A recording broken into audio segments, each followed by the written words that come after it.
नमस्कार मशहूर में आप सभी का स्वागत है। मैं हूं आपके साथ हेमंत शर्मा। जैसे कि आप सभी जानते हैं कि आज लोकसभा चुनाव का द्वितीय चरण का मतदान संपन्न हुआ। क्या रुझान रहे इस मतदान के, इसके लिए चर्चा के लिए हम आज मौजूद हैं आपके साथ अपने स्टूडियो में। हमारे साथ मौजूद हैं डीएलए के प्रभारी सीपी सिकरवार जी। हम आपके लिए बता दें कि आप पिछले काफी सालों तक अमर उजाला के प्रभारी भी रहे और बड़े तटस्थ भाव से आपने पत्रकारिता की, बहुत सारे चुनाव आपने देखे और इस बार भी आपने चुनाव देखा। तो मैं आपसे चर्चा करना चाहूंगा कि चुनाव अब की बार जो हुए विधानसभा बार अगर हम चर्चा करें तो क्या कुछ लगता है, क्या रुझान लगता है आपका?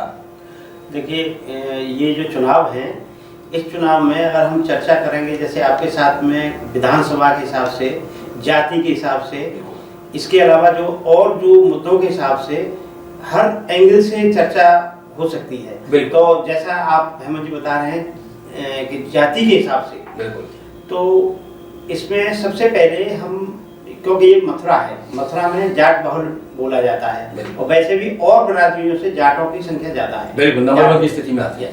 लगभग 4 लाख के आसपास जाट हैं, सबसे ज्यादा वोटर हैं। ठीक है, तो जाटों का जो रुझान रहा है अभी तक, हमने जो आज अभी चुनाव खत्म होने के बाद जो फीडबैक लिए पूरे जनपद मथुरा से, उसमें हमें ये महसूस होता है कि 50 से ऊपर यानी 50% से ज्यादा गठबंधन की ओर रुझान रहा है और जो भाजपा की ओर जो रुझान रहा है वो 50 से नीचे हो सकता है। जी बिल्कुल, क्योंकि यहाँ प्रमुख रूप से मुकाबला रहा है भाजपा का और गठबंधन प्रत्याशी का। तो उसको लेकर ठाकुर वर्ग से रहे हैं, समाज से रहे हैं आप बरदराज सिंह जी, तो काफी कुछ कहा जा रहा था कि जाटों की नाराजगी, कुछ ऐसी बातें चल रही थी। लेकिन कहते हैं कि जब चुनाव और मतदान का समय आता है तो समीकरण बदलने लगते हैं। तो क्या लगता है कि जो पहले बातें कही जा रही थी कि जाट नाराज चल रहे हैं, वो उसके साथ वोट देंगे या नहीं देंगे, क्या किस बात? देखिए हेमंत जी, इसके दो पहलू हैं। एक तो ये है कि ये राजपूत हैं, ठाकुर हैं, कुंवर नरेंद्र सिंह गठबंधन के प्रत्याशी, तो स्वाभाविक रूप से जाटों ने अपना दावा पेश किया था कि भाई हमको टिकट मिले। उनको टिकट नहीं दी गई जाटों को, तो वो उन्होंने इस रणनीति के तहत संभवतः ये दिया है गठबंधन ने कि ये जो प्रो बीजेपी हैं राजपूत राजपूत जो हैं, उनके वोट अपनी ओर मोड़ने के लिए, तो उसमें मैं समझता हूँ बहुत कुछ गठबंधन को सफलता मिली है।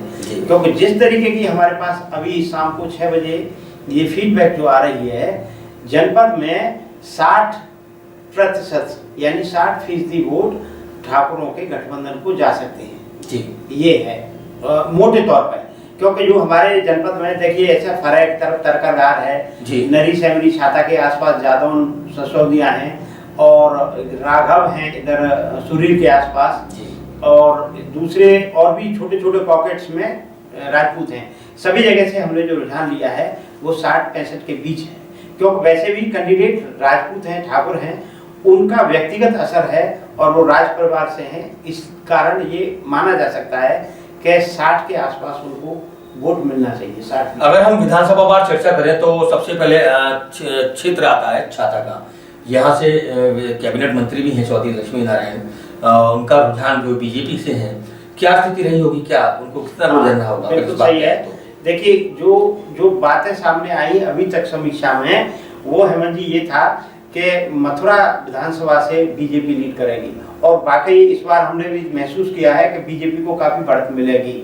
ये तय है, पहले भी मिली है। और ये बढ़त मथुरा से मानी जाए या छाता क्षेत्र से मानी? नहीं, मथुरा से। अब मथुरा के बाद जो दूसरे नंबर पर है, जो बीजेपी के लोग संभालते हैं यानी उसको गिनते हैं, वो छाता है। छाता की वजह है नंदगांव ब्लॉक के रहने वाले हैं चौधरी लक्ष्मी नारायण, जो योगी सरकार में मंत्री हैं।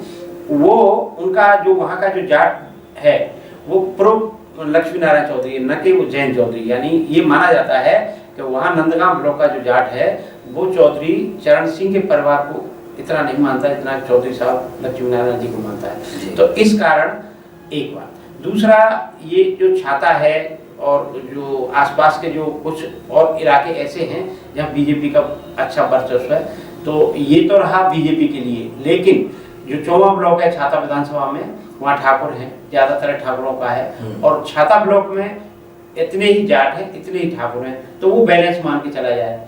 तो उस हिसाब से ये मान के हम चल रहे हैं कि वहाँ बराबर की टक्कर रह सकती है। गठबंधन और भाजपा की। अब बात करते हैं गोवर्धन की। तरकरघार गोवर्धन के क्षेत्र में काफी कहलाई जाती है और वहाँ विधायक भी बीजेपी के हैं उस क्षेत्र से, गोवर्धन में कारिंदर सिंह जी जो है, और उन्होंने भी ऐसा नहीं कि पूरा जोर नहीं लगाया हो, उन्होंने पूरा जोर लगाया है। और ऐसे में क्या उम्मीद कर सकते हैं कि यहाँ गोवर्धन क्षेत्र से उनको मिलेंगे, जबकि आपको बता दें गोवर्धन सिंह जो गठबंधन प्रत्याशी हैं, गोवर्धन से एक बार एमएलए का चुनाव भी लड़ चुके हैं और वो चुनाव हार भी चुके हैं। क्या स्थिति होगी, क्या कठिन नहीं है जगत पर? हाँ, नहीं, वो बात अपनी जगह पे सही है कि कारिंदर सिंह है। कारिंदर सिंह काफी प्रभावशाली नेता हैं और लोकप्रिय भी हैं, और वैसे भी बीजेपी हाईकमान ने उनसे कह रखा है कि भाई अपने अपने यहाँ से जिताइए, तो वो तो जोर लगाएंगे और उन्होंने जोर लगाया भी है। लेकिन वहाँ का जो तरकर के अलावा भी वहाँ देखिए जो गोवर्धन क्षेत्र में एक बहुत बड़ी बेल्ट है कुंतल यानी खूंटेलाओं की, जो जाटों की है, तो वहाँ आगे रह सकते हैं गठबंधन के प्रत्याशी। जो तरकर है घार जो रिफाइनरी के आसपास है, वहाँ हम ये मान के चला जाए कि आधे आधे में भी चलेंगे, तो ये स्थिति बन सकती है। वैसे ऐसा है नहीं, वहाँ कुमार नरेंद्र सिंह की तरफ रुझान ज़्यादा है।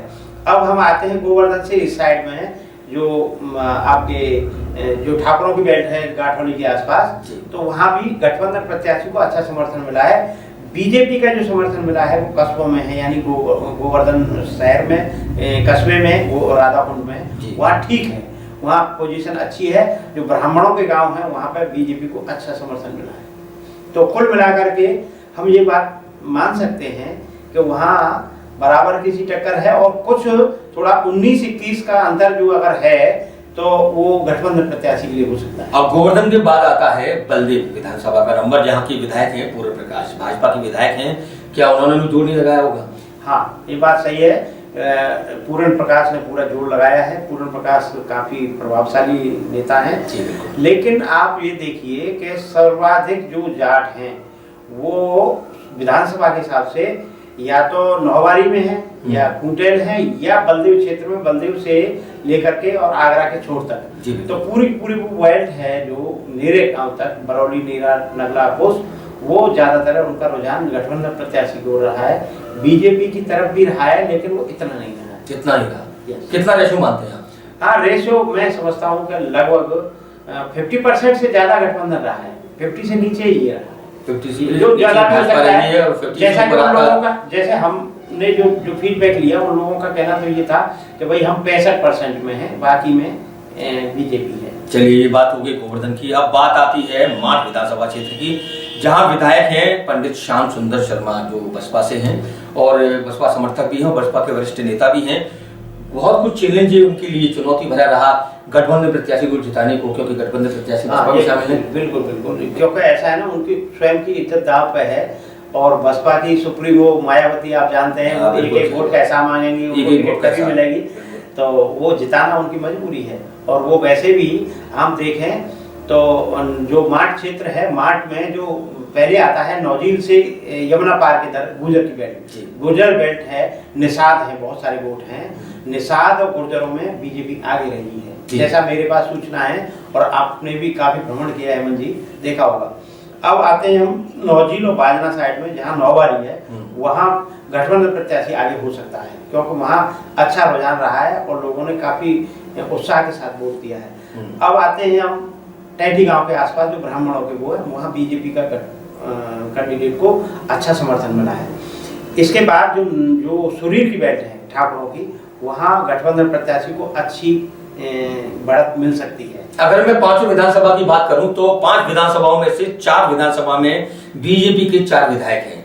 कुल टोटल अगर माना जाए तो कौन कितने पानी में है? हाँ, देखिए ऐसा है कि भारतीय जनता पार्टी को कमजोर न समझा जाए किसी सूरत में, क्योंकि मैं अभी तक जो विश्लेषण कर रहा हूँ जाति के हिसाब से और क्षेत्र के हिसाब से, आपको ऐसा लग रहा होगा कि बीजेपी डाउन है। ऐसा नहीं है। इसकी वजह क्या है कि पिछली बार भी हमारा अनुभव रहा है कि मथुरा विधानसभा से इतनी ज्यादा लीड लेकर चलती है बीजेपी, इतनी लीड लेकर चलती है कि बाकी की जो विधानसभा को कवर नहीं कर पाती। ऐसा पिछली बार भी हुआ था। पिछली बार हेमा मालिनी शहर सीट से लाखों की लीड लेकर के चली, और हालांकि पीछे रहे कई जगह पर जैन चौधरी, लेकिन तब की स्थितियों अब की स्थितियों में बहुत बड़ा अंतर है। अब गठबंधन का प्रत्याशी और बीजेपी के प्रत्याशी में आमने सामने की टक्कर है और बहुत कड़ा मुकाबला है। चलिए, ये तो बात रही विधानसभा बार। अगर हम बात जातिगत आधार पर कहें तो सपा, बसपा और आरएलडी तीनों के ही वोटर अपने अलग अलग हैं। जैसे बसपा का जो जाटव जाति से जो है, समाज से जो वोट है, वो एक परंपरागत वोट है और वो वोट हमेशा बसपा के लिए ही जाता है। उसके अलावा छोटी से छोटी और जातियां जो होती हैं, ओबीसी है और जैसे एससी की नीचे जातियां हैं, वो भी, उनको कहीं कोई काउंट नहीं किया जाता, लेकिन वो भी अपने आप एक महत्वपूर्ण स्थान रखती हैं, लेकिन उनकी चर्चा कभी इस राजनीति के उसमें नहीं आती। वो क्या कुछ प्रभाव डालेंगी? बहुत अच्छा सवाल किया हेमंत जी आपने।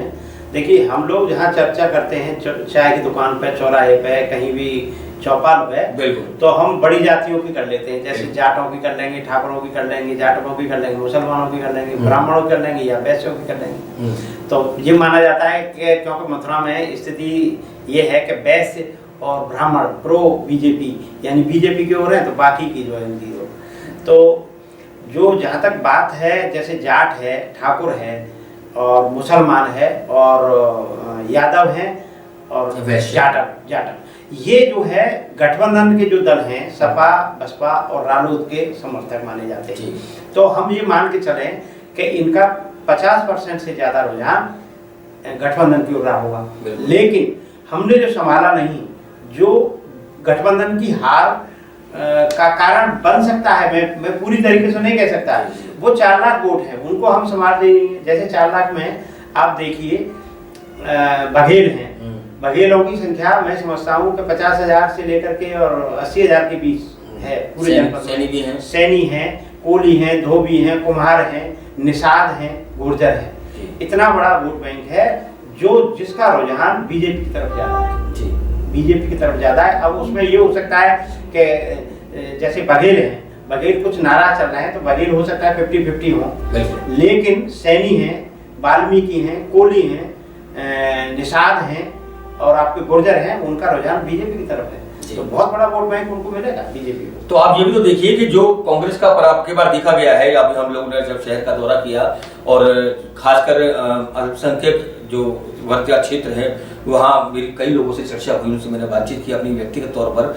तो जो एक परंपरागत वोट था जो कांग्रेस के लिए जाता था, वो परंपरागत वोट जो कांग्रेस का, वो गठबंधन प्रत्याशी को मुड़ गया। हाँ, ये बात मेरे पास, क्या ये प्लस पॉइंट नहीं है? बिल्कुल बिल्कुल, ये फीडबैक मेरे पास भी आया, क्योंकि मैंने अभी तक जिन दर्जनों लोगों से बातचीत की, उनका कहना ये था कि कांग्रेस यानी मुस्लिम जो है प्रो कांग्रेस, यानी कांग्रेस की ओर रुझान रहता है। लेकिन क्योंकि यहाँ कांग्रेस के प्रत्याशी तीसरे स्थान पर मान के चला जा रहा है, इसलिए वोट उनका खराब ना हो, गठबंधन को जा सकता है उनका वोट। तो वो जो है मुस्लिमों ने ज्यादातर है गठबंधन को वोट दिया है। जिस तरीके की सूचना आ रही है, हमारे पास शेरगढ़ से भी फोन आया, हमारे पास सहार गांव से आया, हमारे पास में जो आपके बरसाना के आसपास जो मुस्लिम हैं वहां का आया, दरेसी के लोगों से बातचीत हुई, तो उन्होंने ज्यादातर गठबंधन को वोट किया है।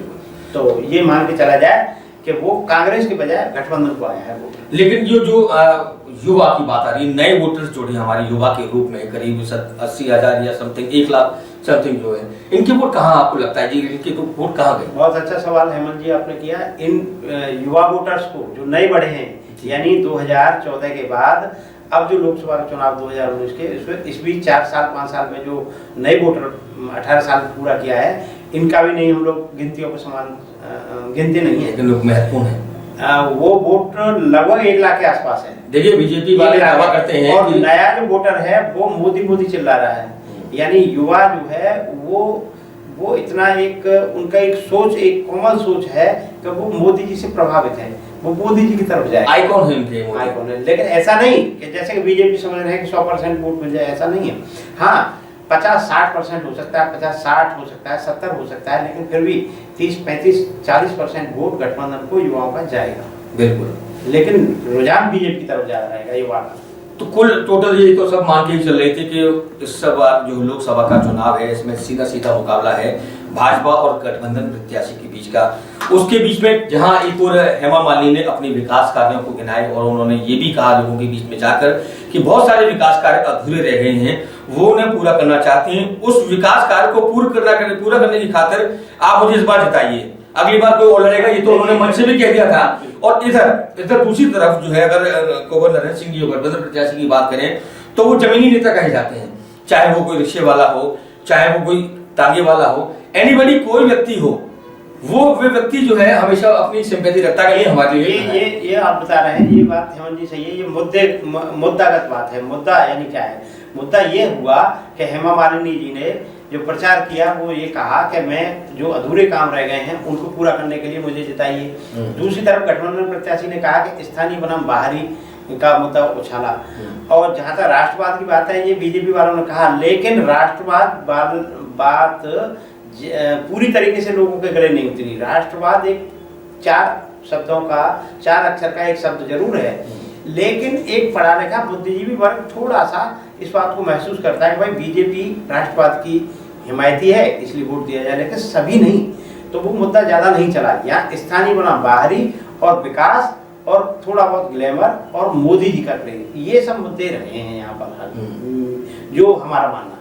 तो मैं अब सीधी बात करूं आपसे, तो कुल मिला के कैसा माना जाए कि कुल टोटल 5 विधानसभाओं की यदि बात करें, युवाओं को लेकर बात करें, किसानों को लेकर बात करें, तो क्या कुछ रहेगा पूरा दोनों के बीच में रेशो, क्या कुछ हो सकता है?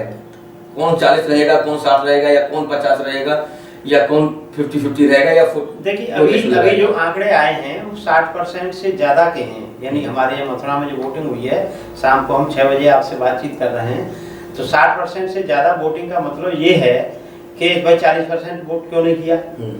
तो वोटिंग परसेंटेज कम भी नहीं कहा जा सकता और ज्यादा भी नहीं कहा जा सकता, बिल्कुल, क्योंकि पूर्वोत्तर राज्यों में तो अगर आप जो है वहाँ 70-80% वोट डालेंगे तो कम मानेंगे, यहाँ 60% के बाद पर्याप्त मान लिया जाता है। तो वोटर नाराज कह सकते हैं, थोड़ा बहुत वोटर नाराज है। कुछ गांवों में, जैसा कि हमारे पास सूचना आई है, 3-4 गांवों में शायद हो सकता है, ज्यादा गांवों में वोट नहीं दिया। 5 गांव में 5 गांव के लोगों ने घोषणा की कि हम मतदान नहीं करेंगे, क्योंकि वो कहीं ना कहीं विकास कार्यों को लेकर प्रभावित थे। किसी की सड़क नहीं बनी, कहीं किसानों की समस्या नहीं सुनी जा रही। जहां एक गांव के लोगों को मनाने में प्रशासन सफल रहा, क्योंकि प्रशासन कासे पसीने छूट गए, लेकिन 4 गांव के लोगों ने मतदान नहीं किया। इसे किस रूप में देखते हैं आप? देखिए, उससे दोनों को नुकसान हुआ है, बीजेपी को भी नुकसान समझिए और गठबंधन को भी, क्योंकि कई ऐसे जो गठबंधन के जो प्रो गठबंधन बिरादरी हैं उनके गांव हैं, वहाँ लोगों ने असंतोष उनमें ये था कि उनके लिए सड़क नहीं बनी, वो गुस्साए हैं योगी सरकार पर और मेंबर पार्लियामेंट यानी हेमा मालिनी पर, इसलिए वोट नहीं दिया। लेकिन वो हैं गठबंधन की जाति के, गठबंधन के जो जातियों का समर्थन कर रही हैं, वो उन बिरादरी के, तो उनको नुकसान हुआ। कुछ 1-2 गांव ऐसे भी हैं जो गठबंधन के जो दल हैं उनके समर्थक जातियों के नहीं हैं, वहाँ उनका कई जगह ऐसी घटना हुई है कि जहां इससे एक संदेश जरूर गया है, एक संदेश जरूर गया है कि वास्तविकता में हेमा मालिनी जी ने बहुत सारी जगह काम नहीं कराया है, लोगों में रोष है, असंतोष है, योगी सरकार के प्रति रोष है, ये बात है। इसका आशय ये है, 5 गांवों में वोट न डालना अपने आप में बहुत बड़ी बात है। तो लोग ये भी तो कह रहे हैं गठबंधन प्रत्याशी के लिए, भाई आपके पास को मौका दे दो यार। हाँ, ये भी तो बात है, एक सिंपैथी जो है, काफी प्रयास किए गोविंद सिंह ने पिछले कई सालों में। देखिए, हमारी काफी जागरूक लोगों से बातचीत हुई तो उनका कहना ये था कि हेमा मालिनी आज एक बार मेंबर पार्लियामेंट मथुरा से बन गई, वो तो राज्यसभा में भी जा सकती हैं, लेकिन ये गोवर्धन से हार चुके हैं विधानसभा 2017 का चुनाव, तो उनको सहानुभूति है। दूसरा, स्थानीय भी हैं, वो लोगों के लिए संघर्ष करते हैं और संघर्ष किया है, लोगों की समस्या सुनी है और उनकी छवि बेदाग है। और उन्होंने देखा जाए तो 3 बार अपने भाई जो मानवेंद्र सिंह हैं उनकी जो मेंबर पार्लियामेंट का जो कार्यकाल था उन्होंने संभाला था, वो तो दिल्ली रहते थे, वही देखते थे नरेंद्र सिंह जी, तो उनको अनुभव भी है।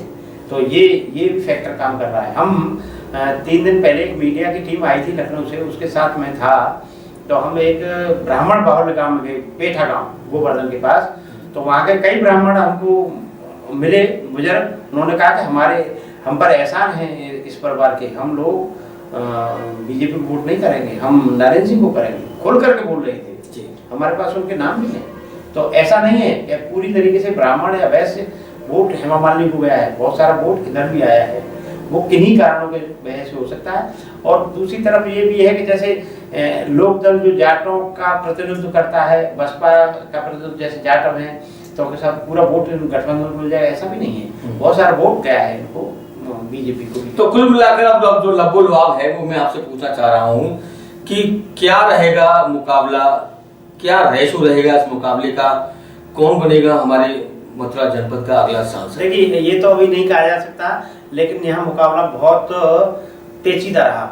हम 2014 के चुनाव की चर्चा करें तो उस वक्त मोदी लहर थी, और मोदी लहर में इतना जबरदस्त क्रेज था, जबरदस्त एक बीजेपी की तरफ रुझान था कि आपने देखा होगा हेमा मालिनी जो उस समय कैंडिडेट थी, उन्होंने फिल्म अभिनेता, जाट अभिनेता धर्मेंद्र को नहीं बुलाया था। उनके पति हैं वो, और उनको बुलाया नहीं था, इसीलिए नहीं बुलाया क्योंकि वो अपने पुत्र पे। इस बार जो है उनको भी ये लग रहा था कि हम मात न खा जाएं, इसलिए उन्होंने आग्रह किया उनसे, तो वो आए और उन्होंने वोट मांगा और उन्होंने डायलॉग भी दिया शोले वाला, तो इसीलिए किया। तो मेरा कहने का आशय ये है कि इस बार और उस बार में बहुत बड़ा अंतर है, और ऐसा नहीं है कि मोदी की लहर पहली जैसी हो, ऐसा नहीं है, बहुत मामूली सी लहर है। वो कितना उसका बीजेपी फायदा उठाएगी ये देखने वाली बात है। ये जहाँ तक इस बार लोगों ने जो वोट नहीं डाला है, जिन लोगों ने, उन लोगों में एक तरीके से कहना चाहिए कि सरकार के प्रति, प्रशासन के प्रति एक आक्रोश है जी। ये आक्रोश भी है जी। हाँ, तो क्या लगता है नोटा भी दबा होगा? हाँ, नोटा दबा होगा, बिल्कुल नोटा दबा है, नोटा दबा है। हाँ। क्या परसेंट लगता है? कुल मिलाकर के मैं हेमंत जी ये कहना चाहूंगा, जातीय हिसाब से, जातीय गणना के हिसाब से जो सपा बसपा रालोद के जो प्रो जातियां हैं, उस हिसाब से गठबंधन के प्रत्याशी ने अच्छी बढ़त ली है। लेकिन जो क्षेत्र के हिसाब से, संगठन के हिसाब से, क्योंकि भाजपा का संगठन बहुत मजबूत है, हर बूथ पर उसका कार्यकर्ता है, उस हिसाब से बीजेपी कमजोर नहीं है। बीजेपी कमजोर इसलिए भी नहीं है कि जैसा कि आपने अभी सवाल किया था कि जो 4 लाख वोटर वाली जो दीगर कौम है, छोटी छोटी, सैनिक, निषाद, कोली, धोबी, वाल्मीकि, ये इनको हम लोग सवाल नहीं है, वो प्रो बीजेपी यानी बीजेपी की तरफ है उनका रुझान। अच्छा। वो उन लोगों को गठबंधन वाले सवाल गिनते ही नहीं, बड़ी बड़ी जातियों को गिन लेते हैं। अच्छा। तो ये है। और जहाँ तक बात है, हमने ये भी देखा है कि जाट और ठाकुरों में बहुत सारे प्रधान, बहुत सारे जो गणमान्य लोग हैं, अपने मतलब से बीजेपी के साथ हैं। वो अपने गांव में अपने परिवार के लोगों को वोट नहीं दिलवा पाए। मेरे पास अभी एक सूचना आई कि इधर कूटल पट्टी में से कि एक प्रधान जी जो है गए वहाँ बीजेपी के, उसमें उसके घर वाले सब गठबंधन को वोट दिया है। तो ऐसा भी नहीं है कि बिल्कुल वो समझ मतदाता है ये, ऐसा नहीं कि आपके बहकावे में आ जाएंगे, कहते कुछ है करके कुछ आते हैं। ये जो चुनाव है मथुरा का, मैं फिर कह रहा हूँ कि ये 50-50 है, किसी की भी जो है जीत हो सकती है, किसी की हार हो सकती है। हम बिल्कुल निष्पक्ष और तटस्थ भाव से बोल रहे हैं। बिल्कुल कड़ा मुकाबला है इस बार गठबंधन प्रत्याशी और भाजपा प्रत्याशी के बीच में। दोनों की ही भाग्य कैद हो गए हैं ईवीएम में, जो आगे आने वाले मतगणना के दिन तय करेंगे कि कौन होगा मथुरा का भावी सांसद। और इसी के साथ ही हम अपनी चर्चा को यहीं विराम देते हैं और उम्मीद करते हैं कि ये चर्चा आपको पसंद आई होगी। और चर्चा का विषय पर ऐसा नहीं कि हमें किसी को आहत करना हो, लेकिन एक कहते हैं खुला मंच है, मंच न्यूज है, इसलिए खुले मंच पे अपनी चर्चा की, खुले मंच पे अपने विचार प्रकट किए हैं। इतने सारे पेचीदगी की बात करने के बावजूद भी अभी तक ये निर्णय की स्थिति हम भी नहीं कर सके हैं कि आखिर कौन होगा मथुरा का अगला सांसद। ये मतगणना का दिन ही तय करेगा। एक बार फिर आपसे नमस्कार, विदा लेता हूँ। नमस्कार, हेमंत शर्मा मैं आपके साथ।